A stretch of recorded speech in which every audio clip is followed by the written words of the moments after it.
শওকত মোল্লার জানার দরকার আছে আমার পায়ের জুতোটা সাদা। খাতা খুলবে আমার নবান্নতে ওনার ডায়েরি জমা পড়ে গেছে। শওকত মোল্লাকে বলছি এতদিন ধরে ইটে ঘা দিচ্ছে, ইটে এখন পাহাড়ে ঘা দিচ্ছ, পাহাড়। আজকে বলছে আমি তোহা সিদ্দিকীকে ভালোবাসি, আমি ওমর সিদ্দিকীকে ভালোবাসি, আমি ইসমাইল সিদ্দিকীকে ভালোবাসি। ও এক দিখানি কে এক চিবানি কা। আমাদের বাপ দাদাকে অ্যাটাক করছে কেন? আমাদের বাপ দাদাকে অ্যাটাক করছে কেন? ক্যানিং এর মুসলমান ফুরফুরাসের ভক্তরা, ভাঙড়ের ফুরফুরাসের ভক্তরা তোমাদের হাত জোড় করে বলছে, পায়ে ধরে বলছে, সত্যিকার যদি পীরকে ভালোবাসো এর জবাব তোমাদের দিতে হবে। খাতাটা খুলে দাও, তবে দয়া করে মিথ্যার খাতা খুলুনি, মিথ্যা করে খাতা খুলুনি। দুটো মেয়েকে এইদিকে, একটা মেয়েকে এইদিকে বসে, একটা মেয়েকে এইদিকে বসে, যেটা ইয়ে করে বলে দেখেন হুজুর মেয়ে নিয়ে বসে আছে। করতে পারে, ও করতে পারে, ও এত বড় বদমাইশ। ব্যাপারটা হচ্ছে আমি যে বক্তব্য রেখেছি, আমার বক্তব্যর মানে জানে না, কি বলতে চেয়েছি, কি বোঝাতে চেয়েছি। ও বক্তব্যটা আমার মানেই জানে না। আমি শওকত মোল্লাকে একবারও বলিনি যে আমি কবর দিয়ে দেবো। আমি যেভাবে কথা বলেছি শওকত মোল্লাকে বলেছি, আব্বাস সিদ্দিকীকে বলেছি। ওরা রাজনীতি করে, রাজনীতির নেতা। ও একে ঢিল ছুটছে, ওকে ঢিল ছুটছে, ঠিক আছে। শওকত মোল্লা তুমি আর তোমরা, ও আর ওরা এক বচন আর বহু বচন সম্পর্কে কোনো জ্ঞান নেই। শওকত মোল্লা আব্বাসকে বলতে গিয়ে, নওশাদকে বলতে গিয়ে ওর বক্তব্যগুলোকে শুনতে বলবেন, শুরু থেকে সহ্য করে করে এসেছি। ও আমার বাপ চাচাকে পর্যন্ত আঘাত করছে, দাদা হুজুরকে আঘাত করছে, ফুরফুরা শরীফের মুরিদ মুতাকে আঘাত করছে। তুমি তুমি অন্যায় করেছো, আমি তোমাকে বলবো। উনারা উনারা এই করে, উনারা ওই করে, উনারা এই করে। ব্যাপারটা হচ্ছে এক বছর আর বহু বছর সম্পর্কে সরকারের জ্ঞান নেই। আমার ভাষাই বুঝতে পারে না, ভাষা বোঝার ক্ষমতা নেই। আমি এখনো বলছি, যে কথার মধ্যে আমি আছি সেই কথার মধ্যে এখনো দাঁড়িয়ে আছি, যে কথা বলেছি। আর শওকত মোল্লা আমার খাতা খুলবে, আমার খাতা খুলবে। শওকত মোল্লার জানার দরকার আছে আমার পায়ের জুতোটা সাদা, আমার লুঙ্গিটা সাদা, আমার ফতুই, আমার টুপিটা সাদা। আমি সাদা পরে জীবনযাপন করি, আর সাদা কাপড় পরে আমি কবরে যাব, জানার দরকার আছে। আমার জীবনযাপন করি আমি আল্লাহ এবং আল্লাহ রসুলকে সামনে রেখে, মুজাদ্দেদ জামান দাদা হুজুর, 5 হুজুর কেবলাকে সামনে রেখে আমি জীবনযাপন করি। ও আমার খাতা খুলবে, লজ্জা করা দরকার। সারা ভারতবর্ষের মানুষ,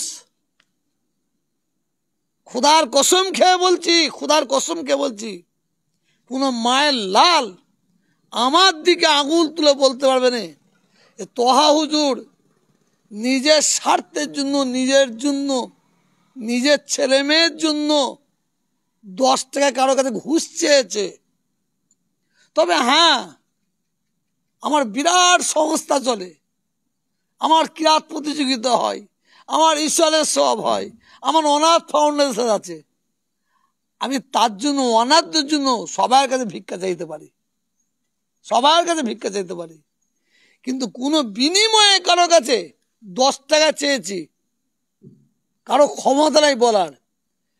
তো শওকত মোল্লা ও পকেটে আমার খাতা আছে। আমি শুনেছি উনার কাছে নাকি মিথ্যার খাতার ফ্যাক্টরি আছে, মিথ্যার খাতার ফ্যাক্টরি আছে। উনি এই মিথ্যা বলে বলে বহুত মানুষকে কেসে জড়িয়েছে। বহুত মানুষকে বিপদে ফেলেছে।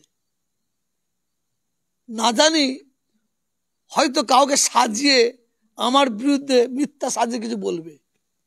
আমার আল্লাহ এক, কাবা এক, কোরআন এক, আমার বাপ এক।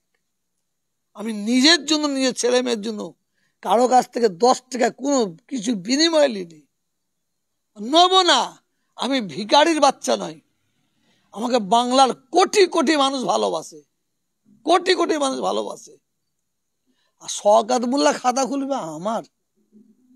আল্লাহ আল্লাহ আল্লাহর খাতা খুলবে, আল্লাহর খাতা খুলবে ইনশাআল্লাহ। ওর খাতা আল্লাহ খুলবে। খবর নিয়ে দেখেন ইডি অফিসে ওর ডায়েরি জমা পড়ে গেছে, সিবিআই অফিসে ওনার ডায়েরি জমা পড়ে গেছে, নবান্নতে ওনার ডায়েরি জমা পড়ে গেছে। উনি কতটা ভালো কতটা খারাপ এর সার্টিফিকেট আমি দিতে যাব না ভাই, আমি দিতে যাব না। ওনার সার্টিফিকেট বাংলার অভিভাবিকা মমতা ব্যানার্জি স্বয়ং নিজে দিয়েছেন। বোম টোম নিয়ে কি সব বলেছে সেটা সবাই জানে, সবাই জানে। আজকে এই মন্তব্য কেন? শওকত মোল্লা আজকে বলছে আমি তোহা সিদ্দিকীকে ভালোবাসি, আমি ওমর সিদ্দিকীকে ভালোবাসি, আমি ইসমাইল সিদ্দিকীকে ভালোবাসি। ও এক দিখানি কে এক চিবানি কা, হাতির দাঁত একটা দেখানো একটা চিবানো। তুই ভালোবাসি বলে আর তার বাপ দাদার দিকে আঙুল তুলে কথা বলবে, তার বাপ দাদার দিকে আঙুল তুলে কথা বলবে? তুমি বলো, তাকে বলো, তাকে বলো। ও তোমায় বলেছে, তুমিও ওকে বলো। লজ্জা করা দরকার। নওশাদ সিদ্দিকী, আব্বাস সিদ্দিকী যে ভুলগুলো করেছে তার বিরুদ্ধে প্রতিবাদ করিনি আমি প্রতিবাদ করেছি। আব্বাস সিদ্দিকী বলেছে যে আমার ওপর দরুদ পড়বে না তার নামাজ হবে না, যে আমার জলসা আসবে না সে কাফের। হ্যাঁ, আমি নূরের তৈরি, এসব অনেক কিছু বলেছে। তার বিরুদ্ধে তো আমি কথা বলেছি, আমি কথা বলেছি। আমার ফুরফুরা শরীফের কোনো আওলাদ রাজনীতি করুক, সে নিজে করতে পারে, তার ব্যাপার। কিন্তু আমি সমর্থন করি না, আমি সমর্থন করি না। আজকে ফুরফুরার কিছু কিছু মানুষ তারা আজকে গিরগিটের মতন চেঞ্জ হচ্ছে, চেঞ্জ। আমাদের বাড়ির একজন আছে, দেখবেন বীর হনুমানের মতন মাথা, বীর হনুমানের মতন মাথা।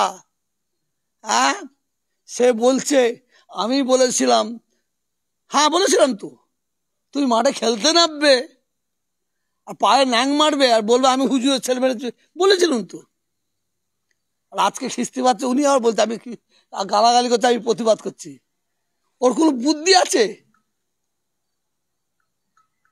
বীর হনুমানের মতন মাথা নিয়ে কথা বলছে, কোনো জ্ঞান আছে? ওকে তো সবাই বীর হনুমান বলে জানে। আমি নওশাদ আব্বাসে কিছু বললে আমি প্রতিবাদ করতাম না, কারণ নওশাদ আব্বাস শওকতকে অ্যাটাক করছে। শওকত তাকে অ্যাটাক করবি, শওকত তাকে অ্যাটাক করবি, কিন্তু শওকত অ্যাটাক করতে যে আমাদের বাপ দাদাকে অ্যাটাক করছে কেন? আমাদের বাপ দাদাকে অ্যাটাক করছে কেন? ক্যানিং এর মুসলমান ফুরফুরাসের ভক্তরা, ভাঙড়ের ফুরফুরাসের ভক্তরা তোমাদের হাত জোড় করে বলছে, পায়ে ধরে বলছি, সত্যিকার যদি পীরকে ভালোবাসো এর জবাব তোমাদের দিতে হবে, এর জবাব তোমাদের দিতে হবে। আজকে বড় বড় কথা। শওকত মোল্লাকে বলছি, এতদিন ধরে ইটে ঘা দিচ্ছে, ইটে, এখন পাহাড়ে ঘা দিচ্ছ, পাহাড়। আল্লাহ পাহাড় করেছে। শওকত মোল্লা তুমি ভুলে গেছো? তুই ভুলতে পারো, আমি ভুলিনি। তুমি আমার ফুরফুরা সবে একদিন এসে বলেছিলে হুজুর আমায় বাঁচান, হুজুর আমায় বাঁচান, আমাকে মেরে ফেলবে, আমাকে মেরে ফেলবে, আমাকে বাঁচতে দেবে না। আমার পা ধরে কত কান্না কেঁদেছো, কত চোখের পানি ফেলেছো। আর আজকে তুমি আমার বাপ দাদার বিরুদ্ধে আঙুল তুলছে একজনকে সামনে রেখে।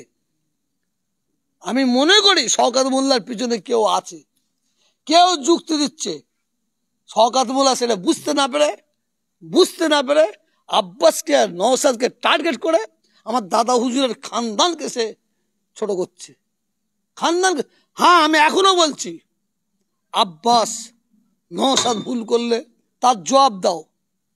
তারা তোমাকে গালাগালি করলে তুমি কি ছেড়ে দেবে? কিন্তু তুমি বলতে গিয়ে উনারা বলতে কি বুঝায়? ওরা বলতে কি বুঝায়? আর উনারা বলতে কি বুঝায়? আজকে বলছে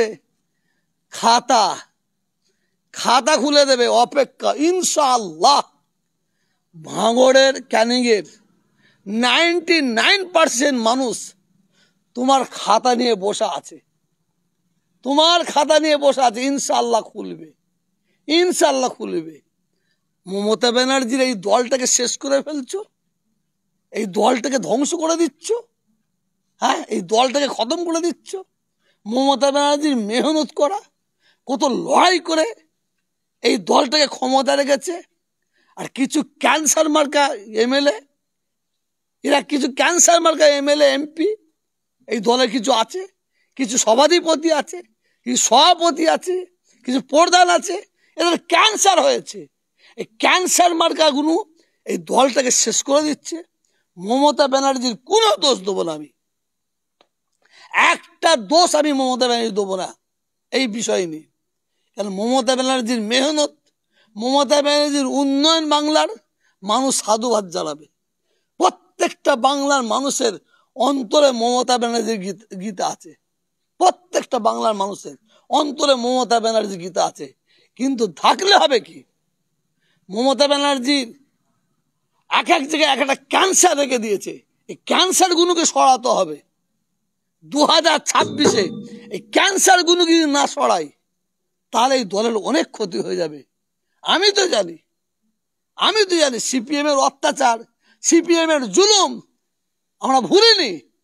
সেই জুলুম, সেই অত্যাচার যদি এখন হয়, তখনও প্রতিবাদ করেছি, এখনো করব। শওকত মোল্লাকে বারে বার বলছি, আমার শরীর অসুস্থ থাকা সত্ত্বেও আমি বলছি, আমি ব্যাঙ্গালোরে ছিলাম তখন আমি শুনেছি, অসুস্থ থাকা সত্ত্বেও বলছি, খাতাটা খুলে দাও। তবে দয়া করে মিথ্যার খাতা খুলুনি, দুটো মেয়েকে এইদিকে, একটা মেয়েকে এইদিকে বসে, একটা মেয়েকে এইদিকে বসে, যেটা ইয়ে করে বলে দেখেন হুজুর মেয়ে নিয়ে বসে আছে, করতে পারে, ও এত বড় বদমাইশ। কেন ওই ক্যানিং এলাকার মানুষ কাঁদছে,